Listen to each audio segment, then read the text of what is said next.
Amigos y amigas, muy buenas noches. Estamos en una edición especial del Arriero. Hoy viernes íbamos a empezar un poco más temprano, pero ustedes conocen el tráfico de la ciudad de Lima, que impidió que Yomari pudiera estar a la hora, pero está conmigo Yomari Bert, conocida del programa, un gusto tenerte. Igualmente, gracias por invitarme. Yomari es asesora de WOLA, la Oficina de Washington para América Latina, una institución muy conocida que durante mucho tiempo ha acompañado al movimiento de derechos humanos, no solo en Perú, sino en el continente.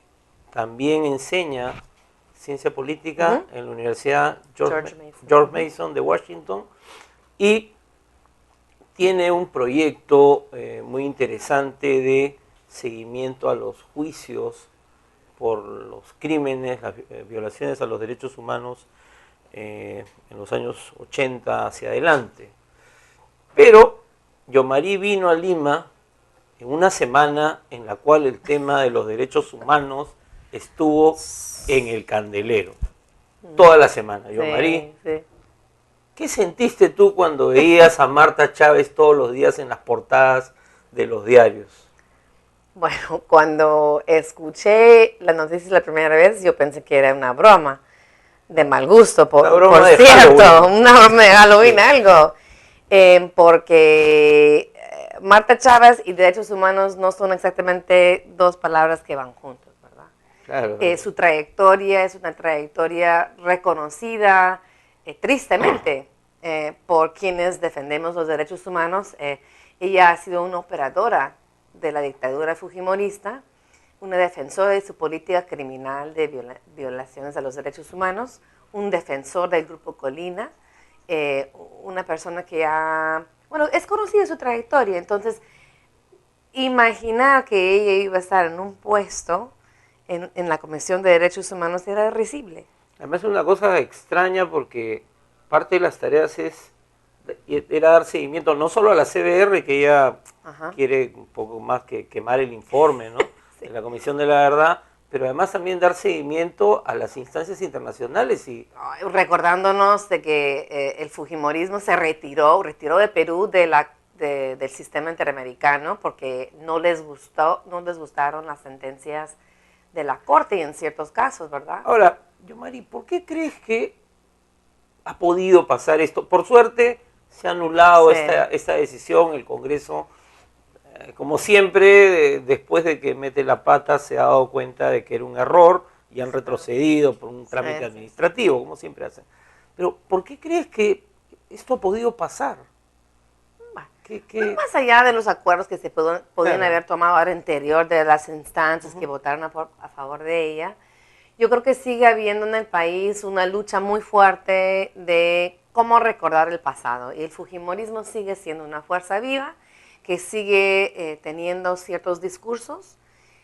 Entiendo que hay un sector del fujimorismo que está tratando de modernizarse, de un poco dejar atrás esos discursos de los años 90, pero el núcleo duro de fujimorismo todavía está allí, está activo y la Marta Chávez lo representa en carne viva, ¿verdad?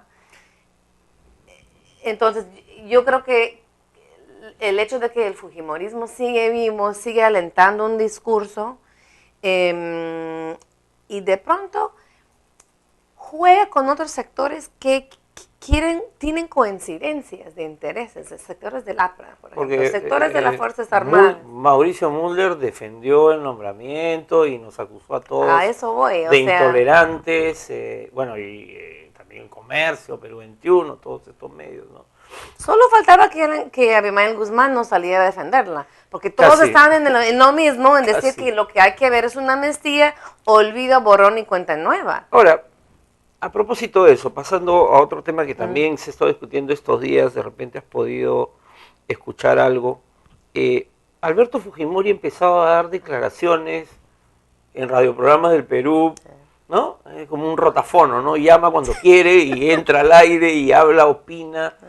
Esto, más allá del tema Fujimori mismo, o sea, ¿esto es normal para un un reo condenado por crímenes de lesa humanidad. Totalmente irregular, y yo entiendo que las autoridades del INPE están siguiendo están estudiando el tema para ver qué responsabilidades habría, ¿no?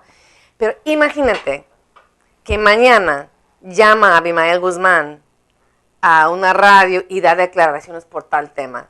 O sea, el país estaría pues... Claro, habría un incendio político. Pero pensando ya no solo en el caso peruano, un poco porque a la gente a veces solo mira el tema, o sea, pensando en otros países, en casos similares, o sea, no sé, el general Videla en Argentina llamaba por teléfono a la radio. Ocurre, por ejemplo, en Uruguay, los militares encarcelados mantienen una página web en donde ellos alimentan con todos sus argumentos y sus discursos justificando el terrorismo de Estado en aquella época, en la dictadura de los años 70 y 80. O sea... Entonces, pero no es lo más común en Argentina. Yo no me acuerdo. En los juicios, algunos de los perpetradores han reivindicado, incluso Videla, el terrorismo de Estado. Pero de esa manera, llamando a una radio, la verdad que no me parece. Ahora, se dice que no permitirle que llame es violatorio de sus derechos. No, disculpe, un reo no tiene tantos derechos. O sea, yo creo que habría que ver qué dice la ley peruana. Yo no sé qué dice la ley peruana sobre eso, pero... Pero digamos que es el único reo que llama a la radio, ¿no? O sea, no escuchamos... Es un poco extraño. Es un poco extraño. efectivamente. Aunque hay varios reos que acá publican libros, ¿no? Bueno, Montesinos, sí. Santauro, en fin, eso se ha vuelto muy común. Sí. Yomari, pasando a otro tema, tú has estado el día de hoy en una audiencia del caso Cabitos. Y el día de hoy ha estado César Hildebrand testificando. ¿Nos puedes contar un poco qué es lo que ha dicho César? Bueno, y cómo si nos puedes explicar, eso. ¿No? Primero, para dar en contexto qué cosa es el caso Los Cabitos, para quienes de pronto no conocen.